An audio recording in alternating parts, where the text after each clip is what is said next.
La traduction de ce verset est comme suit. Ils désirent éteindre la lumière d'Allah par le souffle de leur bouche, mais Allah rendra parfaite sa lumière même si les mécréants le haïssent. C'est lui qui a envoyé son messager avec la direction et la religion de la vérité, afin de la faire prévaloir sur toutes les autres religions, même si ceux qui attribuent des associés à Allah le haïssent. Ces versets sont autant d'annonces claires à toutes ces personnes pour leur faire comprendre que l'islam est cette religion qui va se répandre dans le monde grâce à ces beaux enseignements. L'islam est la lumière d'Allah. Eh bien, sachez que l'effort humain ne peut pas réduire à néant la lumière d'Allah. Le Saint-Coran est la charia parfaite, la charia parfaite qui pourra guider l'humanité.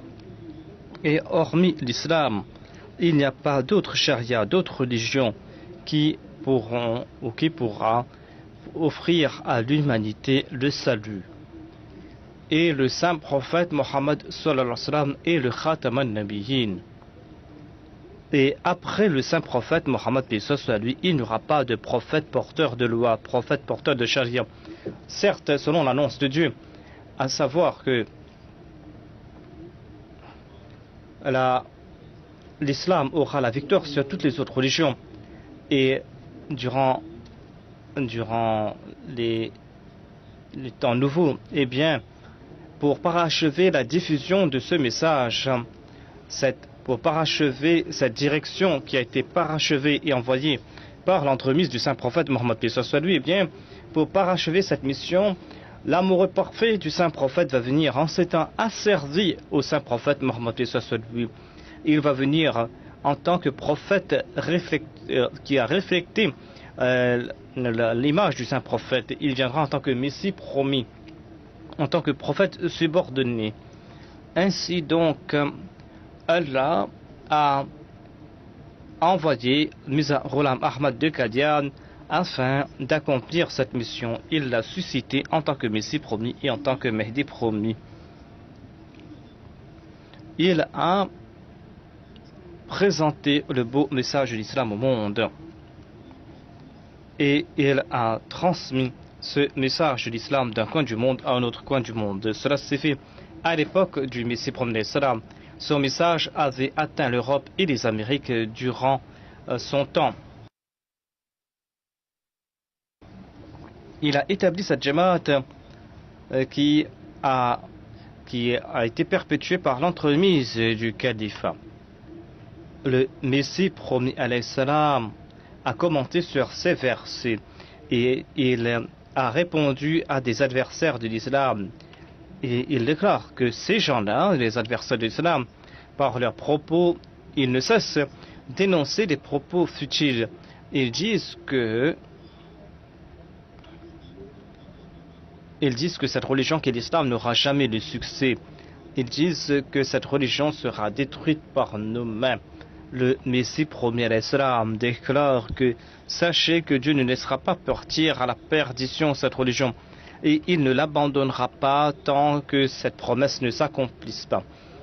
Le Saint-Coran est présent, dit le Messie promis à l'islam. Il y a des hafiz, des hufaz, ceux qui ont mémorisé le Saint-Coran.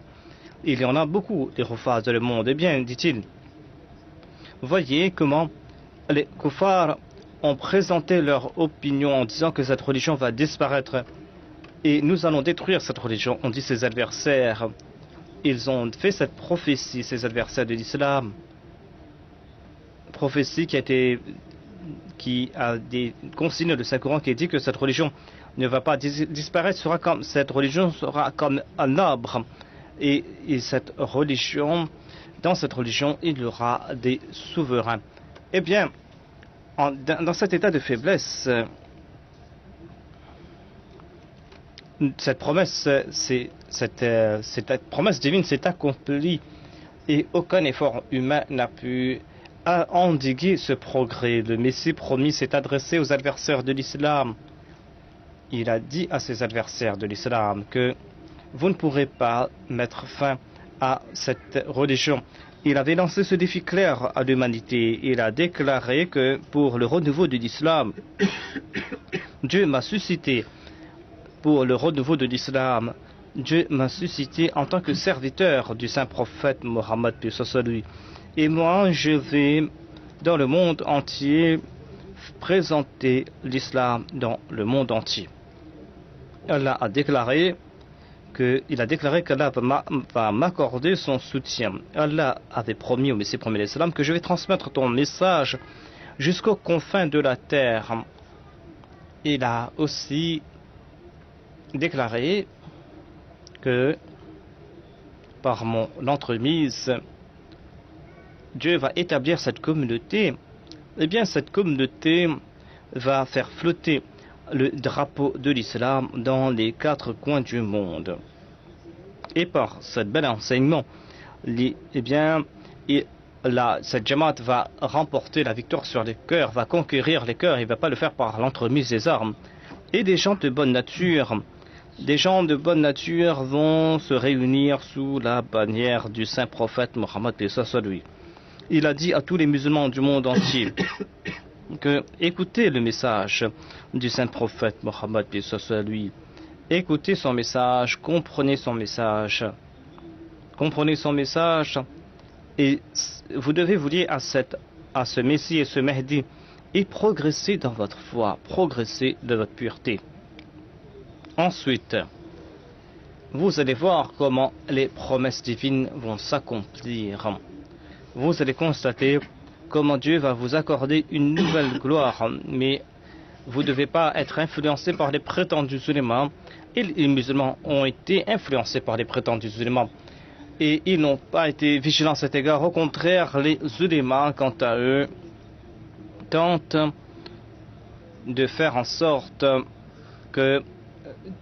tenté d'entraver la tâche du Messie et du Mahdi, d'arrêter sa tâche. Mais par la grâce de Dieu, cette communauté, après chaque tempête d'opposition, n'a cessé de progresser et d'avancer, tout comme je l'ai déclaré. Les gens de bonne nature se sont joints à la communauté musulmane Ahmadiyya. Le Messie premier l'Islam a déclaré que Dieu m'a aussi révélé ceci. Dieu m'a révélé cela lorsque Dieu m'avait révélé cela et j'avais consigné cela dans l'ouvrage Brahin Ahmadiyya. Alors qu'à l'époque, je ne pouvais même pas imaginer que Dieu allait m'accorder le statut de Mahdi et de Messie. J'ai résumé les propos du Messie premier l'Islam, mais il déclare, je cite, que voyez à quel point cette prophétie est grandiose. C'est une prophétie grandiose et le Messie premier l'Islam. Et la majorité des ulémas l'ont entendu, cette prophétie, et ils disent que cette prophétie, c'est-à-dire ces versets que j'ai cités au tout début, cette prophétie concerne en fait le Messie. On dit la majorité des ulémas, ils ont dit que cette prophétie va se réaliser lorsque le Messie premier viendra, c'est-à-dire que l'islam aura le dessus sur toutes les autres religions. Le Messie premier l'Islam a déclaré que cela fait 17 ans que j'ai consigné cette prophétie que j'avais consignée, dit le Messie premier l'Islam. J'ai consigné cette prophétie 17 ans de cela avant que je fasse la proclamation que je suis le Messie et le Mahdi. Afin d'embarrasser ces gens qui, dit le Messie premier l'Islam, croient que j'ai menti, que je suis un imposteur. Dans l'ouvrage Brahin est un signe en soi. Je n'imaginais même pas que je serais un jour choisi comme Messie. Ma croyance était la même que les autres musulmans, mais Dieu, par sa révélation, a témoigné en ma faveur, à savoir que tu es le Messie promis. Car tous ces signes que Dieu avait énoncés à propos du Messie, eh bien, tous ces signes se sont réalisés en ma personne, a dit le Messie promis d'Islam. Ainsi Dieu m'a suscité en tant que Messie promis. Ainsi donc, cette lumière divine qui m'a été accordée par l'entremise du saint prophète, eh bien, cette lumière ne pourra pas s'éteindre par la force des ulémas ou par les efforts des ennemis de l'islam.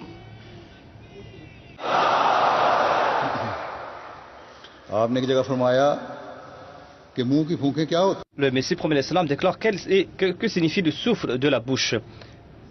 Certains ont déclaré que je suis un mécréant, que je suis un commerçant, que je suis un imposteur. Voilà donc comment ils veulent éteindre la lumière d'Allah, mais ils ne pourront pas le faire. Ils peuvent tenter d'éteindre la lumière d'Allah.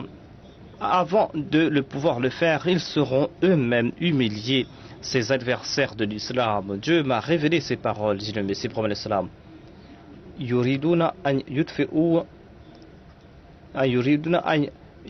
nuraka. Et Dieu lui a dit inimaka, c'est-à-dire l'ennemi tentera d'éteindre ta lumière, tentera de t'humilier. Cependant, moi je suis avec toi et avec tes proches.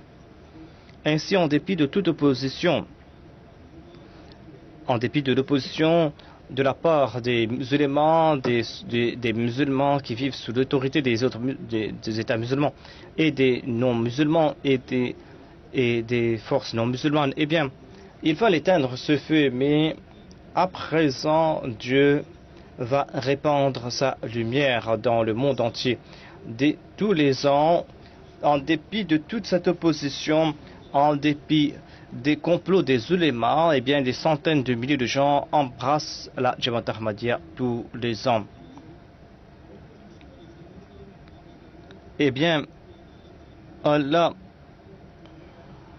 guide ces gens et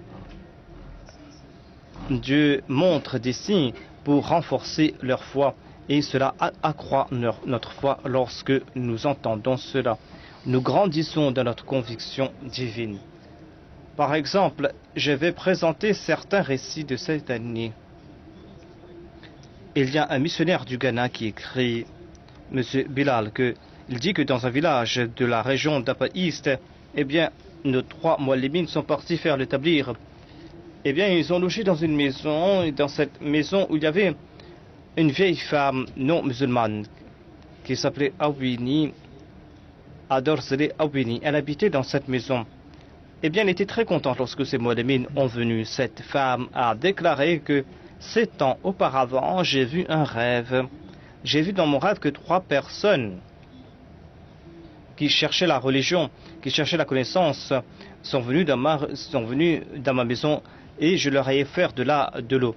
Et ces muallims ont réuni les gens et ils leur ont enseigné les préceptes de la religion et leur ont enseigné la prière. Ainsi donc, dit-elle, ce rêve s'est réalisé à la lettre, tout comme je l'avais vu 7 ans auparavant dans mon rêve. De même, ces muallimines ont réuni les jeunes, les enfants, leur ont enseigné la prière, ont dirigé la prière. En voyant tout cela, eh bien, cette femme ainsi que les membres de sa famille, et plus d'une dizaine de personnes parmi eux ont embrassé l'islam et l'Ahmadiyya. Et ici, on a pu établir une nouvelle Jamaat par la grâce de Dieu en très peu de temps. Est-ce cela une tâche accomplie par l'homme? 7 ans auparavant, dans un coin reculé d'Afrique, une vieille femme qui n'est même pas musulmane a vu un rêve de la part de Dieu. Et ensuite, après 7 ans, ce rêve s'est réalisé à la lettre. Ensuite, Dieu a placé dans le cœur des gens de ce village que vous devez accepter ce message de l'islam.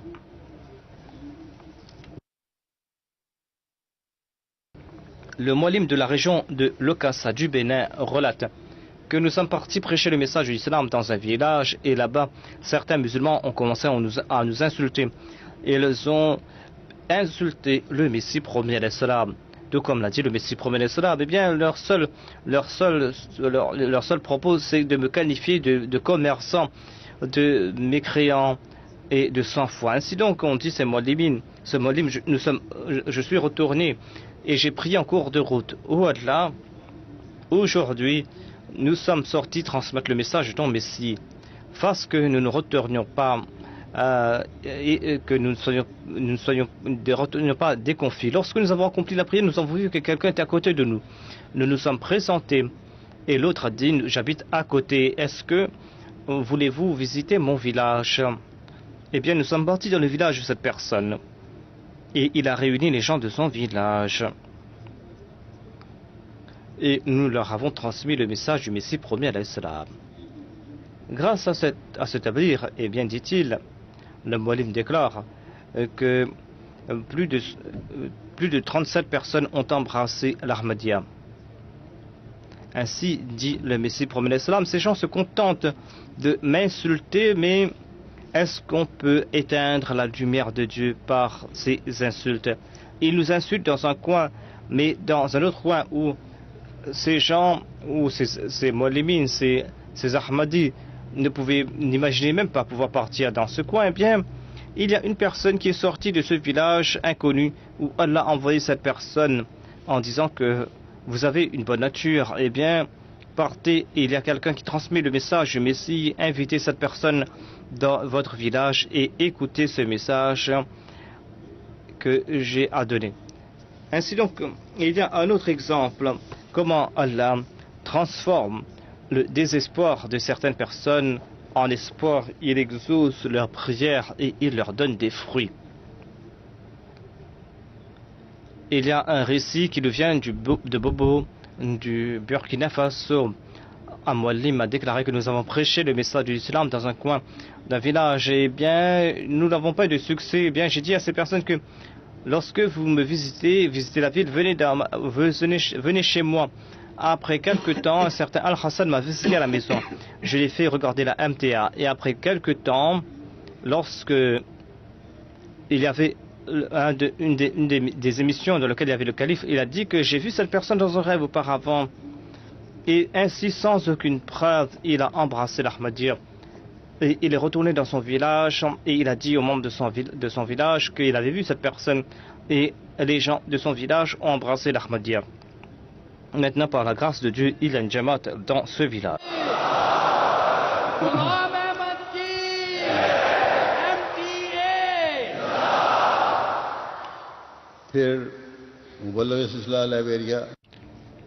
Monsieur Asif, le missionnaire du Libéria, a déclaré que nous sommes partis dans un village nommé Kambo.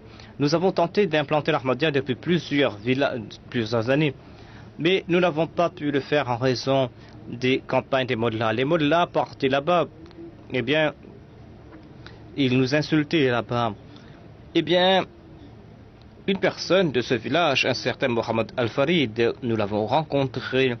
Il est un enseignant dans une école de l'État. Il avait étudié à Damas. Eh bien, nous avons parlé avec cette personne à propos de l'Ahmadiyya. Nous lui avons parlé à propos des croyances de l'Ahmadiyya. Eh bien, il a participé dans la Jalsa Salana et dans d'autres programmes. Dieu l'a fait intéresser à l'Ahmadiyya. Eh bien, il a transmis le message de l'Ahmadiyya dans son village et a commencé à prêcher le message. Allah a béni ses efforts. Et 50 personnes ont embrassé l'Ahmadiyya. C'est ainsi qu'il y a eu une nouvelle Jamaat là-bas. Généralement, ceux qui apprennent dans les pays arabes, eh bien, ils sont très fiers de leur connaissance. Il y a très peu parmi eux qui sont de bonne nature et qui acceptent le message. Mais celui-là, Dieu a aimé une œuvre de sa part. C'est pour cette raison que Dieu l'a guidé dans la bonne direction. Ensuite, à travers des rêves, il y a d'autres personnes qui ont embrassé l'Ahmadiyya. M. Bindal déclare que nous sommes partis dans un village du Ghana. Là-bas, nous ne connaissions personne. Il n'y avait aucun musulman dans ce village non plus. Nous avons rencontré un certain Imba. Nous lui avons dit où se trouve le chef. Il nous attendait, c'est comme s'il nous attendait. Il n'était pas musulman, mais c'était comme si il nous attendait. Il attendait les musulmans. Il nous a pris et nous a menés vers nous a fait rencontrer le chef. Nous avons demandé la permission au chef du village de prêcher le message et de résider dans son village pendant 3 jours. Il a tout organisé pour nous. Il a dit que, mais les 2 jours après, il y a eu une pluie diluvienne. Nous n'avons pu rien faire. Nous n'avons pas prêché notre message. Nous n'avons pas pu prêcher notre message. Et après 2 jours, après l'établir, M. Imba, la personne habitant ce village, a dit que je vais embrasser l'Ahmadiyya. Et il nous a raconté quelques rêves de sa part. Il a déclaré qu'en 1999, il avait vu dans un rêve qu'il participait dans une grande rencontre des musulmans. Et il priait avec des musulmans. Dans un autre rêve, il a vu qu'il priait dans une mosquée. Et après la prière, Issa est venu, Jésus est venu. Et Imba a placé sa main sur la main de Jésus. Dans un autre rêve, il a vu que Jésus est monté sur une montagne et il l'a accompagné. J'ai dit, l'Ahmadi a dit à cette personne que Issa va revenir et cela veut dire que tu dois lui prêter allégeance. C'est en l'acceptant que tu pourras accepter l'islam véritable. Il a dit à cette personne qu'au Ghana, tous les ans, il y a une grande rencontre, la Jalsa des musulmans des Ahmadis. Imba Sahib était très content. Il a déclaré que j'étais très inquiet depuis quelque temps. Mais quand je vous ai vu dans mon village, eh bien, j'ai su qu'à présent, mes rêves se sont réalisés. Par la suite, ils sont partis voir le chef du village qui a accepté l'islam et qui a déclaré que quand vous êtes venu, eh bien, Dieu a fait pleuvoir cette pluie diluvienne, une pluie de bénédiction. Et c'est ainsi que 18 personnes ont embrassé l'Ahmadiyya et on a établi une nouvelle Jamaat dans ce village. Et on est en train de faire leur éducation.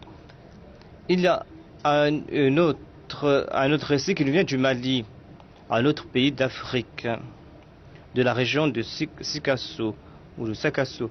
Et un Moualim m'a déclaré qu'un jeune est venu de notre mission un jour. Il a déclaré que je vais faire la baïra. Je vais faire le serment d'allégeance. On lui a demandé la raison. Il a déclaré que depuis 2 ans, mon frère est Ahmadi. Il avait placé la photo de l'imam Mahdi à la maison. J'écoute votre radio et j'aime bien vos émissions. Il était un musulman. Il déclare que je vous accepte et je crois que vous êtes véridique. Je ne m'oppose pas à vous, mais j'ai pas eu l'opportunité de faire la baïra, mais dans un rêve hier soir, j'ai vu le saint prophète avec 4 califes, ces 4 califes dans un grand terrain. Le saint prophète a demandé aux membres de l'assistance d'accomplir le wudu lorsque tout le monde est venu. Eh bien, il y avait quelqu'un de très beau qui est entré de la mosquée et qui s'est assis à côté du saint prophète. Le saint prophète s'est adressé à l'assistance. Il a dit, c'est lui l'imam al-Mahdi.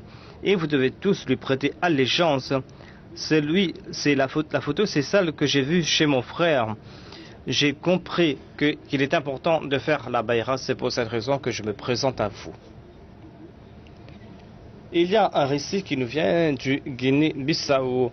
Le missionnaire en charge rapporte que dans la Jamaat de Kétou, il y a un certain Hussein Jalou qui a rapporté que lorsqu'il a embrassé l'Ahmadiyya, eh bien il a dit aux membres, à sa famille, à son épouse que j'ai embrassé l'Ahmadiyya et je te conseille d'accepter cet imam Mahdi à propos duquel le saint prophète avait fait des prophéties. Cet imam al-Mahdi est venu et aujourd'hui je l'ai accepté et je te conseille d'accepter l'imam al-Mahdi, a dit cette personne à son épouse. Cette épouse a déclaré que les Ahmadis sont des mécréants.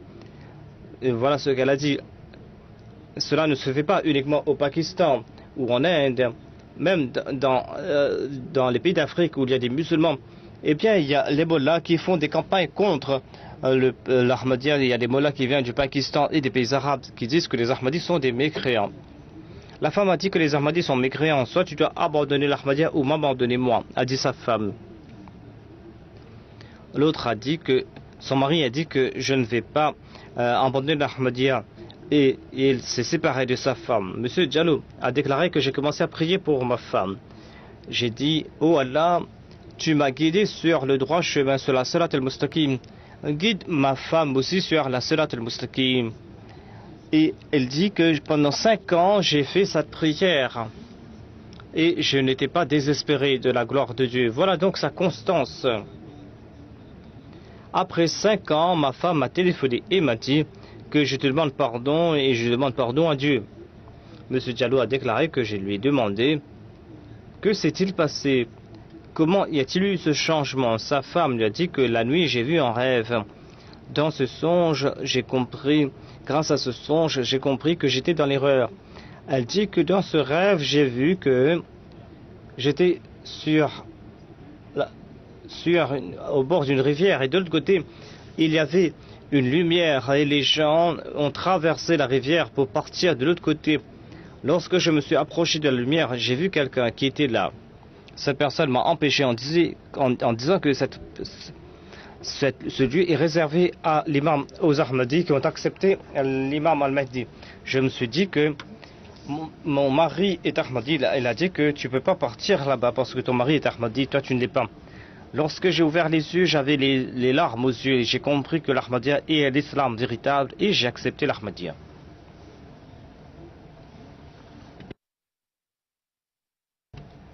Ainsi, il a préféré quitter sa femme pour la cause de la religion, mais il n'a pas abandonné cette foi.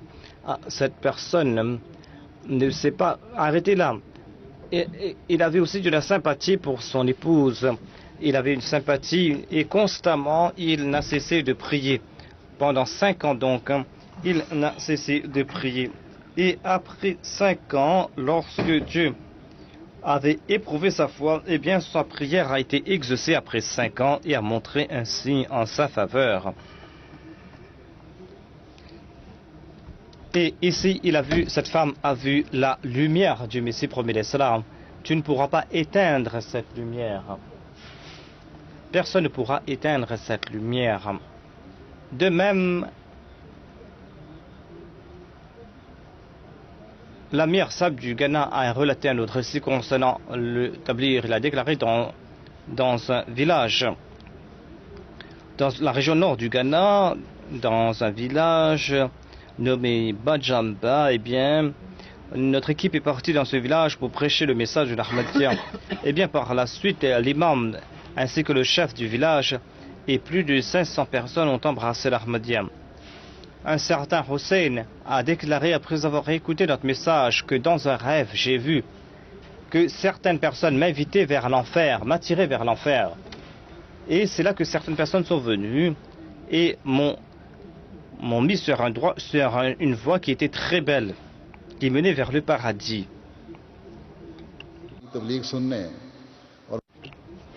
Aujourd'hui, en vous écoutant votre message, eh bien, j'ai compris ce rêve. Il a fait la bayra.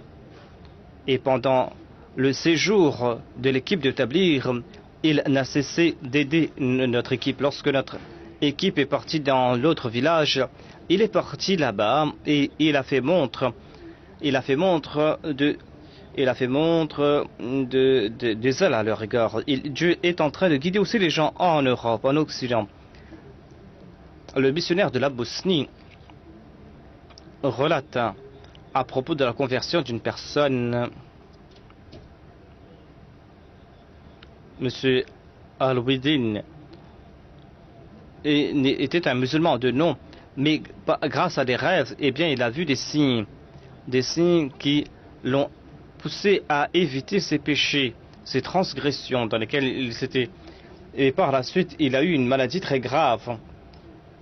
Et il était la cible des sarcasmes de ses amis. Ainsi donc, il est passé par ce temps où il était sur le point d'être un malade mental. Mais il a commencé à prier régulièrement. Il a prié ardemment. Un jour, dans sa prosternation, il a entendu une voix. C'était comme si un ange disait à Satan, « Arrête-toi, maintenant, laisse-le tranquille. » Satan disait qu'il y a encore une autre épreuve pour cette personne. Eh bien, dit-il, jamais je n'ai fait une telle expérience spirituelle. Il a passé par une épreuve, mais il avait cette certitude que Dieu va le guider, parce qu'il avait vu dans ce rêve qu'il y aura une une dernière épreuve par laquelle il va passer. Après quelques temps, il a reçu le message de la Jamaat et il s'est rappelé de son expérience spirituelle. Et après quelques sessions d'établir, il a fait la Bayra.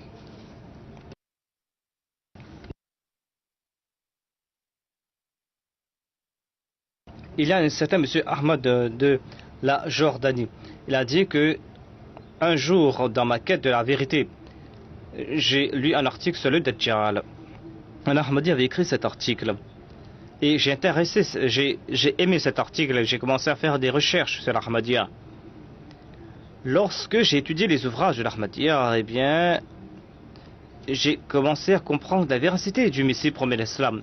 Mais ma grande question était: que doit-on faire de ces croyances qu'on a héritées de nos parents, de nos aïeux? Et les mollahs disent ceci et cela, nous avons entendu ceci et cela, des grands à propos de l'imam al-Mahdi, il y a tant d'histoires. Est-ce que je dois accepter cet imam qui sera une source de lumière? Est-ce que je dois l'accepter? Et alors que le Messie promet l'Islam nous avait demandé de l'accepter, ou est-ce que je dois fermer les yeux et suivre les mollahs aveuglément? Et est-ce que je devais accepter ces croyances erronées? Eh bien, la seule voie qui s'offrait à moi était de me tourner vers Dieu qui connaît l'invisible. Après quelques jours, Dieu m'a montré un grand rêve. Dans ce rêve, j'ai constaté que il y avait ce verset de la sourate An-Nisa qui se lisait: wa qawlihim inna qatalna al-masiha Isa ibn Maryama rasulallahi wa ma qataluhu wa ma salabuhu walakin shubbiha lahum wa inna alladhina talafu fihi lafi shakkin minhu ma lahum bihi min ilmin illa ittiba'a adh-dhann wa ma qataluhu yaqina. Il a dit que wa ma qataluhu yaqina, c'est cette partie que j'ai vue dans ce rêve. C'était les lettres que j'ai vues c'était des lettres en or que j'ai vues dans ce rêve. C'était des lettres qui étaient très grosses.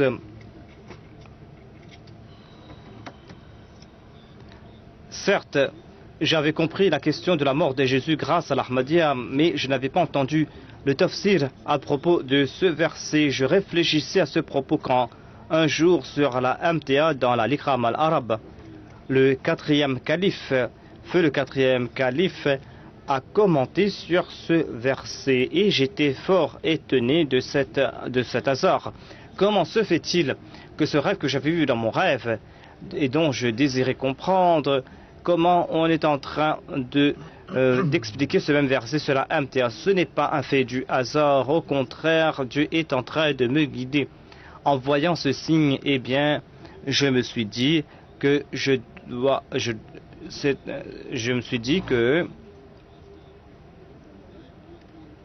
vais accomplir la prière istikhara comme l'a dit le Messie promet l'Islam. Et ainsi, dans son livre Itmam al-Hujja, eh bien, j'ai suivi la formule qu'il nous a présentée. Dans un rêve, j'ai vu qu'il y avait une personne sur le toit d'une maison et qui annonçait l'appel à la prière.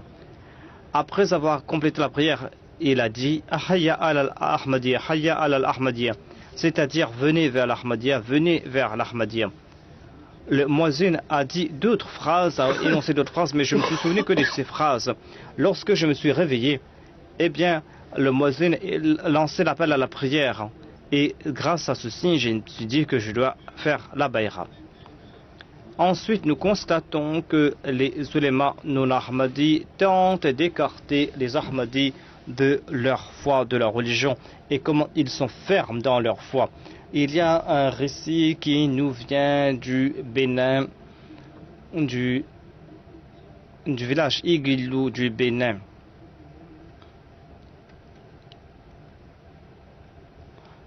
Un certain Ladeli Hassan a déclaré que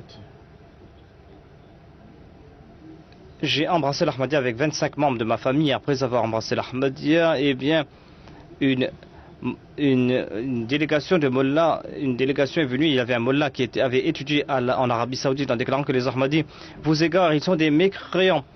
Nous avons appris l'islam véritable en Arabie Saoudite, c'est pour cette raison que vous ne devez pas vous leurrer. Les Ahmadis vous trompent. J'ai posé des questions sur l'islam. Je lui ai demandé comment un musulman doit-il prier et quelle est la différence entre les Ahmadis et les non-Ahmadis dans la compréhension du Saint-Coran. J'ai dit que l'islam des Ahmadis est le même. Lorsque les Ahmadis ont prêché le message, eh bien, ils n'ont pas constitué aucune communauté. Mais vous êtes en train de mentir. C'est pour cette raison qu'il vaut mieux partir, parce que vous êtes en train d'insulter les Ahmadis. Et ils disent que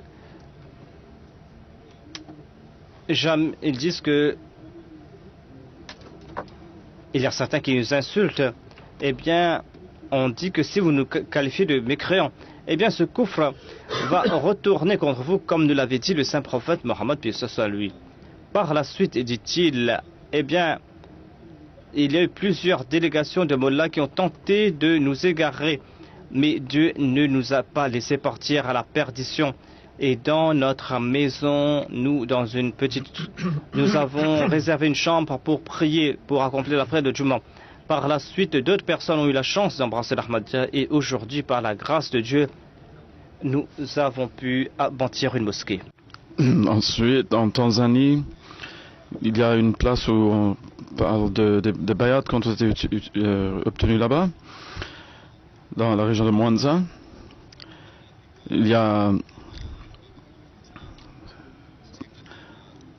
donc c'est un endroit très éloigné de l'Afrique de l'Ouest, mais on voit les mêmes situations. Donc dans une place qui s'appelle Shanga, il y avait une mosquée qui a été construite, certaines familles avaient accepté l'Ahmadiyya, mais il n'y avait pas de centre pour eux jusqu'à présent. Un Ahmadi de naissance, M. Youssef Madleka, a donné une partie de ses terres pour y construire une mosquée. Et il a aussi donné les briques pour la construction de la mosquée. Et la mosquée, donc, la construction a été entamée. Et lorsque la construction avait commencé, les gens ont demandé qui est en train de la construire.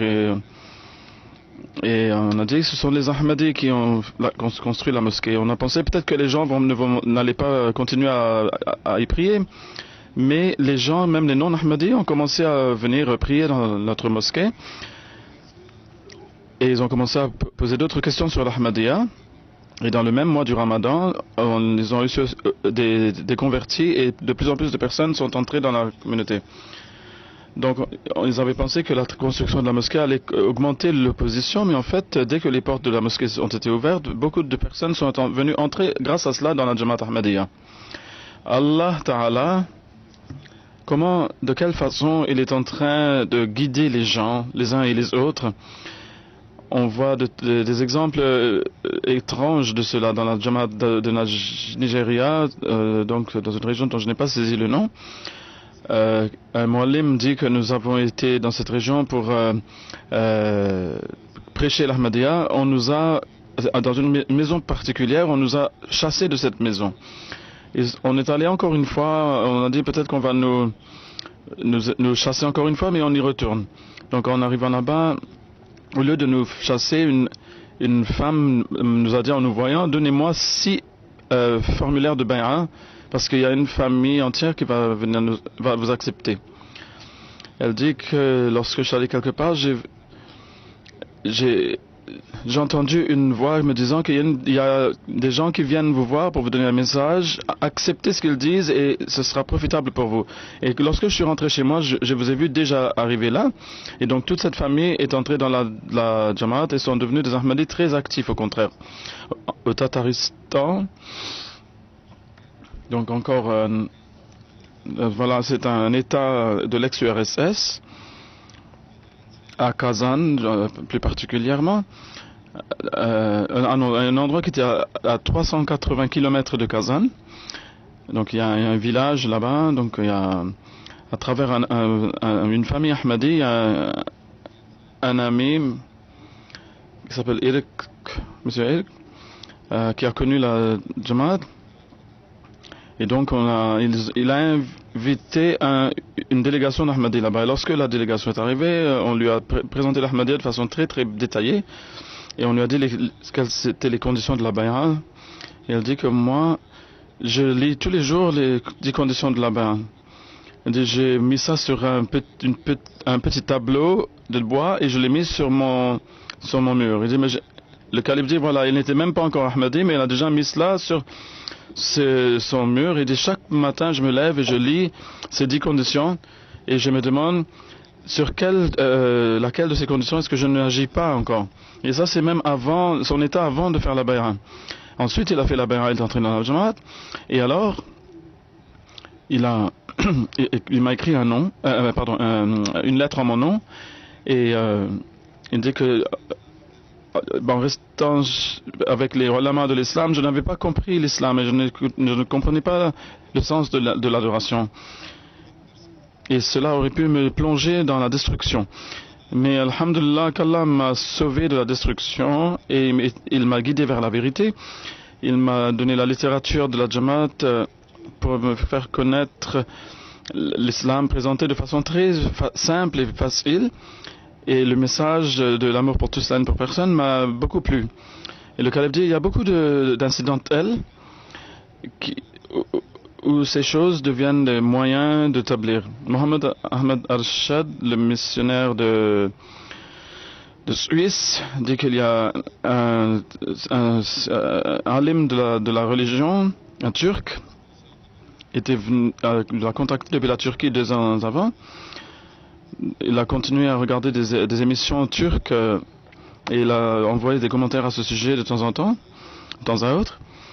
Donc, il dit qu'on a fait un programme de tablir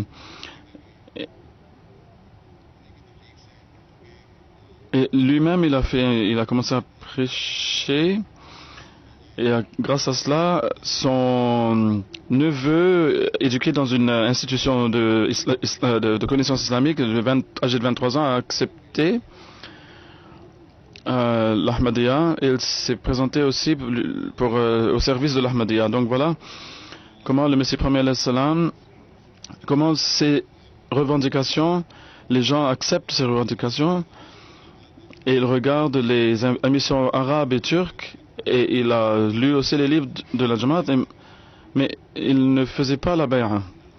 Mais finalement, un temps est venu où Allah a ouvert son cœur.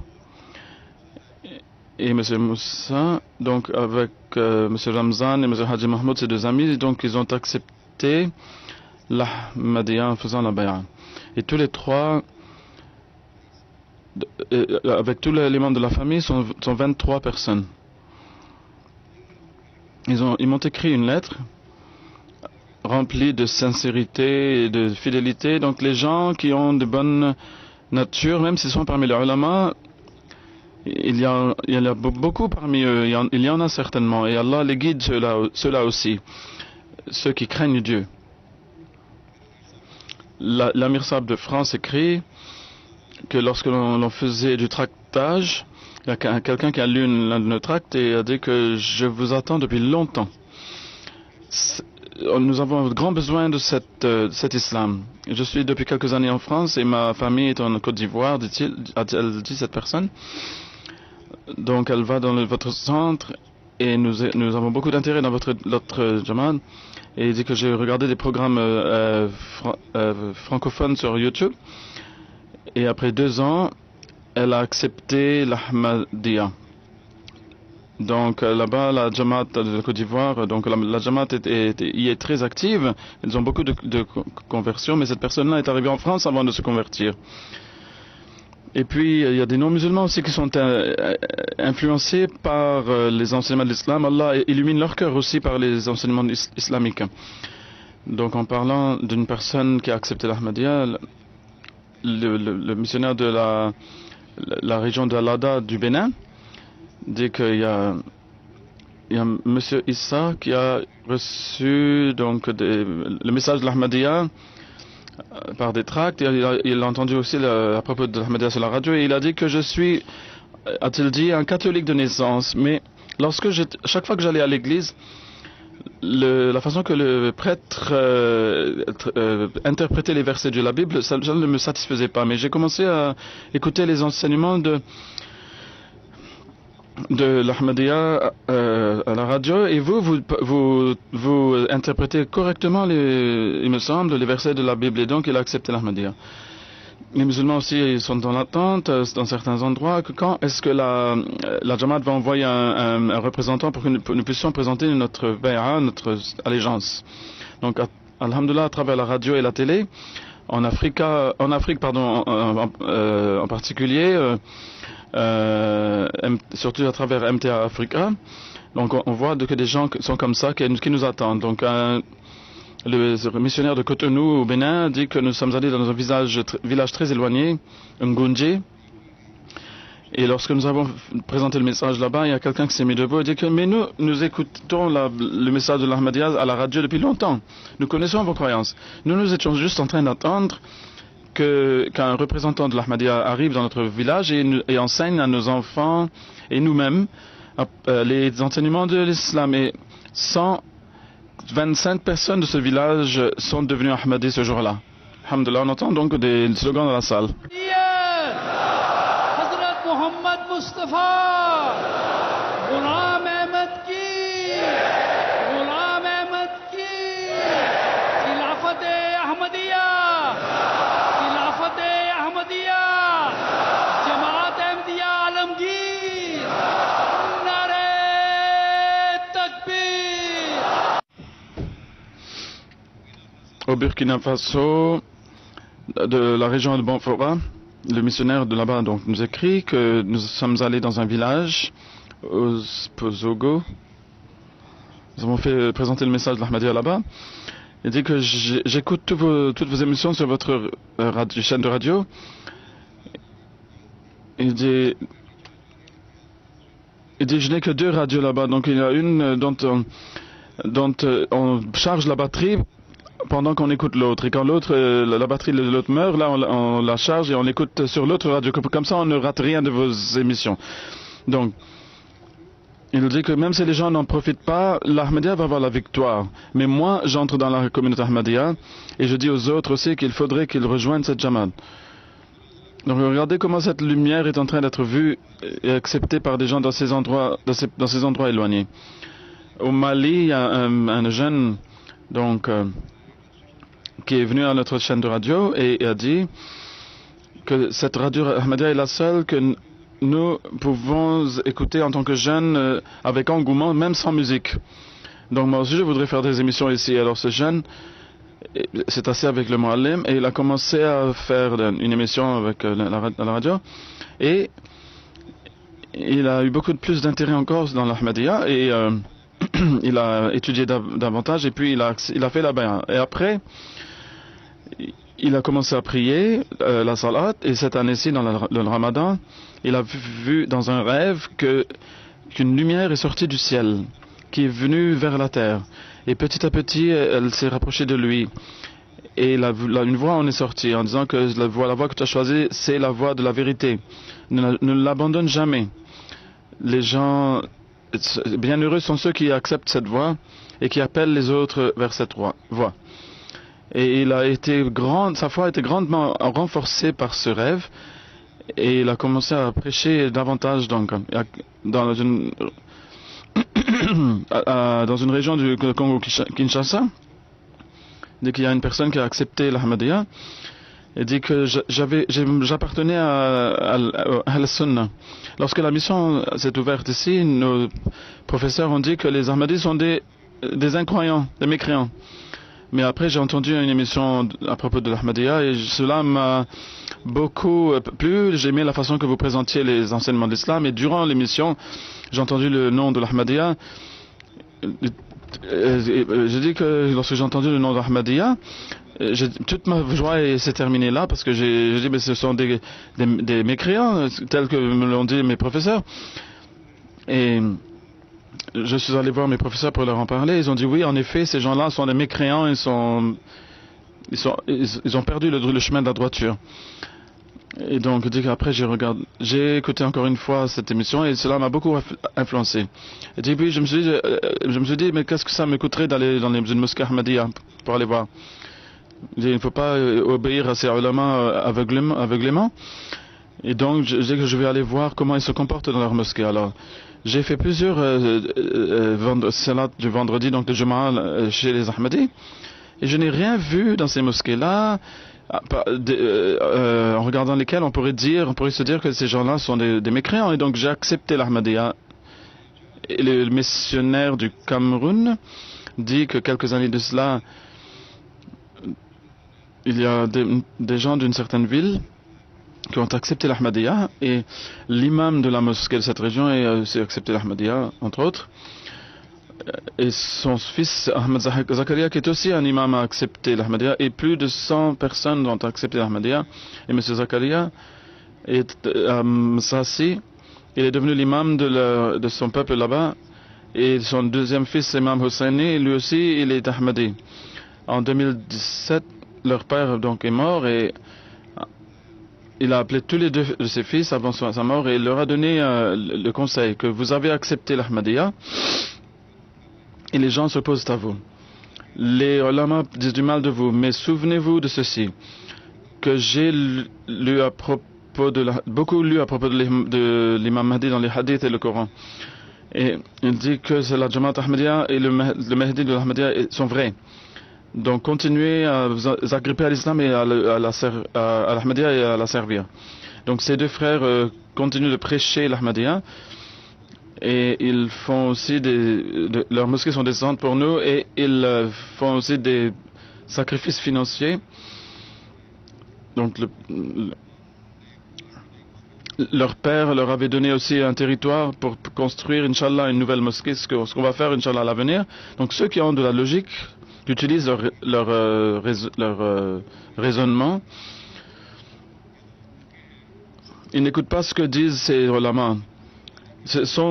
Ils essaient de souffler de leur bouche sur la lumière d'Allah pour l'éteindre.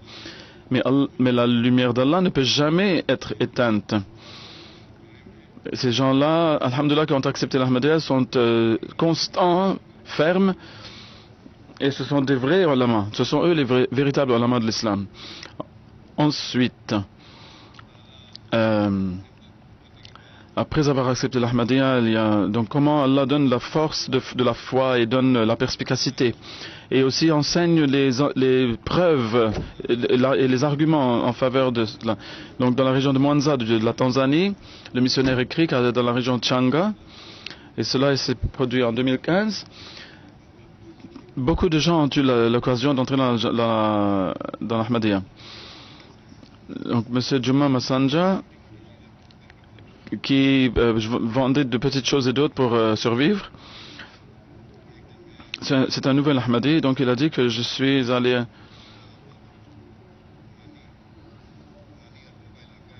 dans une place qui s'appelle Tindé et je leur ai dit à ces musulmans là-bas que je suis devenu Ahmadi et nous avons une mosquée où nous prions.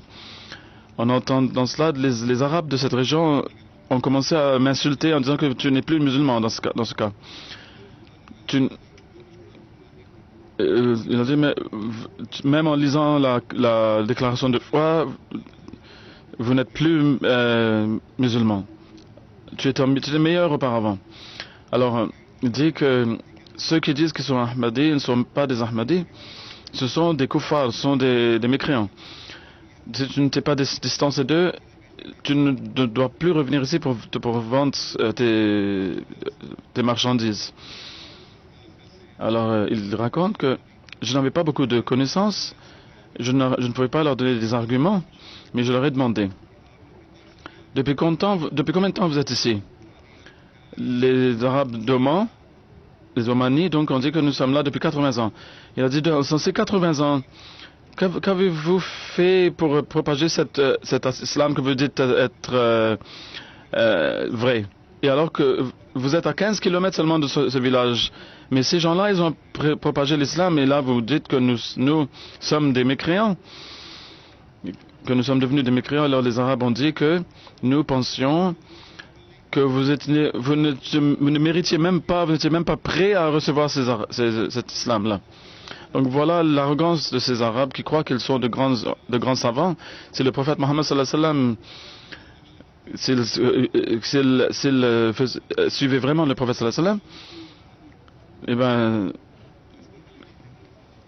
si lui il devait faire comme eux, alors eux-mêmes ils ne seraient jamais devenus des musulmans. Les gens qui habitent comme des animaux, qui vivent comme des animaux, il les a fait devenir des êtres humains, puis il les a fait devenir des gens éduqués, moraux, et ensuite des êtres spirituels. Donc ces gens qui vivent dans ce temps moderne, ils pensent qu'ils sont les gardiens de l'islam, et c'est eux qui décident de qui mérite d'avoir l'islam et qui non. Donc je lui ai dit que vous, en 80 ans, vous avez tiré cette conclusion et que nous ne méritons pas de cet islam, alors que l'Ahmadiyya nous a considérés méritoires et que nous pouvions accepter cet islam, et nous ont donné tout cet enseignement-là de l'islam. Si vous vouliez que moi et mes compagnons abandonnent l'Ahmadiyya, alors donne-nous à nous aussi 80 ans, afin que nous puissions vous analyser pour voir si vous êtes vraiment musulman ou non. Nous vous demandons donc 80 ans.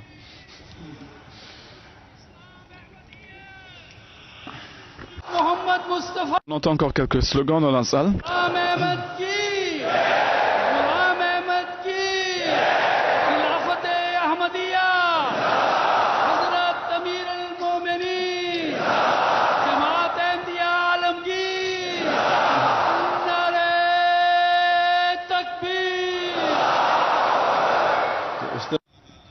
Voilà comment Allah, le Très-Haut, il donne, lorsqu'il leur a donné la chance à des gens qui n'avaient pas de religion, la chance d'accepter l'islam, il leur donne la force et la capacité de fermer la bouche aux ennemis de l'Ahmadiyya. Du Sénégal, notre Muballigh écrit que cette année-ci, dans une région quelconque, un village, donc des Ahmadis ont fait une tournée et ils ont rencontré quelqu'un qui avait accepté l'Ahmadiyya à l'époque de M. Munawwar Khurshid, et ils avaient aussi construit une petite mosquée. Mais après ils ont perdu parce que la condition du pays n'a pas permis qu'ils aient un contact permanent avec cette personne. Et donc lorsqu'ils ont construit la mosquée, les gens de cette région lui ont dit que si vous voulez rester l'imam de cette mosquée, vous devez abandonner l'Ahmadiyya. Monsieur Ousmane Ba a dit que moi je ne peux pas abandonner l'Ahmadiyya, et donc il a commencé à prier avec sa propre famille dans sa maison. Donc depuis 8 ans, ils sont restés dans sa maison donc à prier. Lorsqu'on lui a demandé comment est-ce que vous avez pu rester seul, sans contact avec la Jamaat et de la sorte, il a dit en pleurant qu'Allah m'a donné la connaissance. Lorsque j'ai vu la lumière, comment est-ce que je vais retourner dans l'obscurité? Donc regardez comment le Messie premier a reçu de tels gens illuminés donc de la part d'Allah. Et ces gens disent que nous allons détruire l'Ahmadiyya, mais ils ne peuvent pas faire trembler la foi de ces gens fermes et constants. Ce sont eux les véritables croyants qui restent constants. L'Amir Sahib du Ghana écrit que dans une conférence, nous avons invité certains imams qui avaient fait la bay'a quelque temps auparavant. Donc ces imams ont donné un feedback donc en disant que si tous ces ulama viennent à nous pour nous détourner de l'Ahmadiyya, nous allons rester debout comme des montagnes devant eux. Parce que nous avons vu à la lumière du Coran et des hadiths que l'Ahmadiyya est vrai.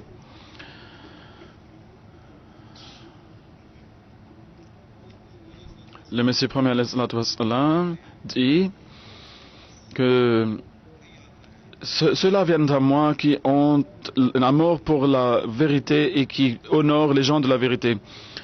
Celui qui a une nature pure, il sent ce parfum de loin ce parfum de la vérité que j'ai auprès de moi.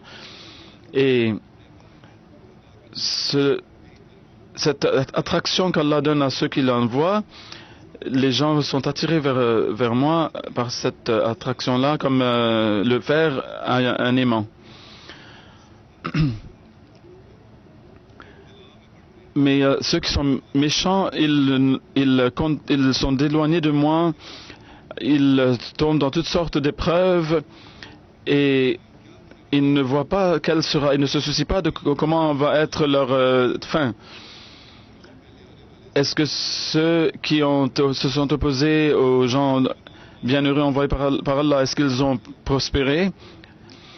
Donc, ceux qui s'opposent à moi, ils doivent avoir peur de ce qui va leur arriver. Car je jure en nom d'Allah que je suis véridique.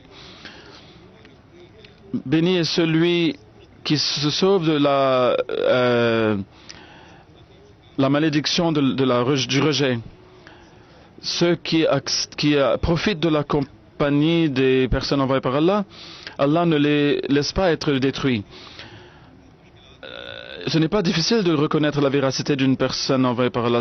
Les gens ne lâchent pas leur raisonnement et restent constants. Ils sont sauvés de la destruction. Mais ceux qui sont arrogants et qui rejettent les signes d'Allah et se moquent d'eux, ils ne reçoivent rien de ce trésor.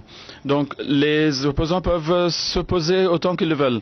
Ils ne pourront pas éteindre la lumière d'Allah. Cette Jamaat va se répandre et va se fructifier, Inch'Allah.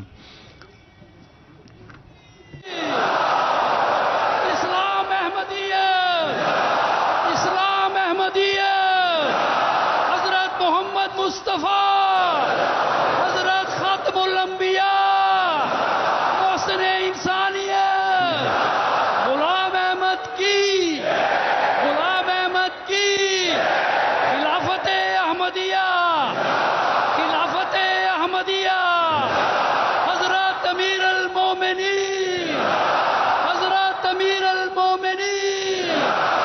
Nare Takbir.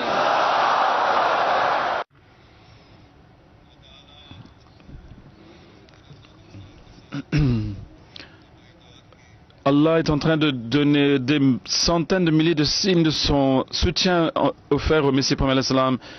Et même là, les opposants disent que vous êtes imbéciles, abandonnez cet homme qui dit qu'il est Messie promis. Ce sont les Molvis, les Olamas, donc, qui sont les vrais imbéciles, qui au lieu de craindre Dieu, suivent ces Olamas donc, qui sont en train de vendre l'islam à vil prix. Donc nous n'allons pas abandonner notre travail. Chaque Ahmadi doit remplir son devoir pour faire avancer ce message. Et faites des efforts pour cela et priez aussi pour cela. Et au-dessus de tout, donnez de bons exemples des beautés de l'islam. Comment beaucoup de nouveaux essayent de le faire. Je vais donner quelques exemples aujourd'hui. Qu'Allah donne la chance à tous de se faire. Qu'Allah vous donne toutes les bénédictions de la Jalsa. Et vous puissiez toujours en profiter à l'avenir. Et qu'il puisse vous ramener chez vous sains et saufs. Et qu'à l'avenir aussi, Inch'Allah, vous puissiez participer à toutes les jalsas de l'avenir et que vous ayez toujours la paix et la tranquillité dans vos maisons, que vos enfants vous donnent toujours plaisir, qu'Allah vous sauve de toute souffrance. Maintenant, faites la prière avec moi, s'il vous plaît.